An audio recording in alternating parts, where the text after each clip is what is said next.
Bonjour, en tant que naturopathe, depuis plus de 3 ans, j'utilise le tarot de Marseille dans mes consultations.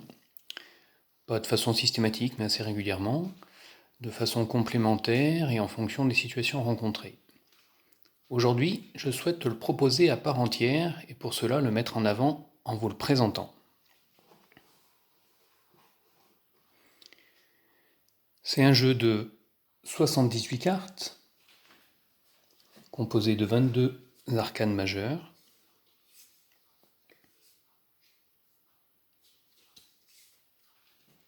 et de 56 arcanes mineures,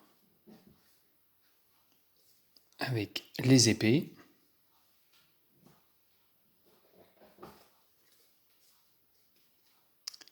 les coupes, les deniers,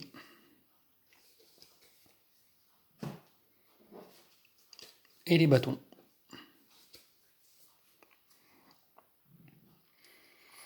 Le tarot voyage à travers les cultures et les siècles depuis le Moyen Âge.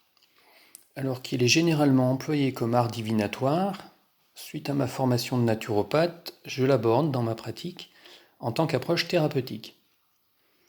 Il est dans ce cas un fabuleux instrument de connaissance, de soi, et une représentation fine de la globalité de l'être humain. Dans une approche holistique, avec une approche donc globale de l'être humain, il nous parle de centre corporel. On retrouve ça dans la carte numéro 21. Donc, centre corporel, ici, donc, qui correspond en fait au denier. Donc, qui sont les besoins, la santé, l'alimentation, l'argent, la famille, ainsi de suite. Les centres sexuels et la créativité, donc les bâtons qu'on retrouve ici.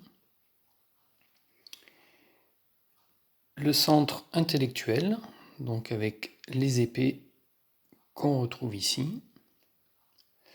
Et le centre émotionnel, ici, avec les coupes.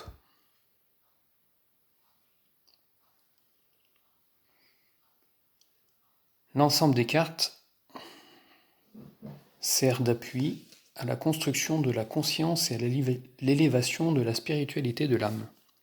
Donc on va représenter ici, effectivement, à travers cette femme. Il nous guide dans une découverte intérieure et vers une prise de conscience. Donc dans la démarche que j'utilise, sur laquelle je m'appuie, elle provient des recherches et de la réflexion d'Alexandre Jodorowsky et de Philippe Camoin, qui est éditeur. Donc ils ont essayé de reconstituer les cartes du tarot de Marseille, qui est représentée ici, c'est leur carte d'édition, telle que créée à l'origine. Donc ils ont élaboré une vision globale et dynamique des 78 cartes, qui deviennent ainsi un miroir de notre vie et des différentes dimensions de notre être. En aucun cas, par exemple là, il ne s'agit de prédire l'avenir.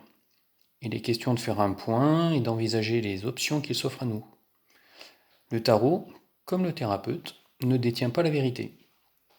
Il propose simplement des orientations, un chemin, que j'appellerais une voie, qui ne sera emprunté que si ce chemin rentre en résonance avec notre intimité, notre vibration, donc notre voix, avec un X ce coup-ci. Pour ce faire, si nous sommes à l'écoute, une lecture des cartes, et il y a plusieurs types de modalités, donc selon les recherches qu'on souhaite, donc plusieurs types de modalités de tirage. Donc cette lecture permet de se saisir de liens, de symboles ou de concepts qui nous éclairent sur la manière dont nous vibrons et ainsi dévoilent le chemin à prendre. Si cette démarche du coup d'approche thérapeutique de tarot vous intéresse, je vous propose de nous retrouver quotidiennement donc pour faire un tirage ensemble et découvrir une carte qui nous amènera à définir l'énergie du jour. Alors j'espère à bientôt, donc à demain pour démarrer, et belle fin de journée à vous.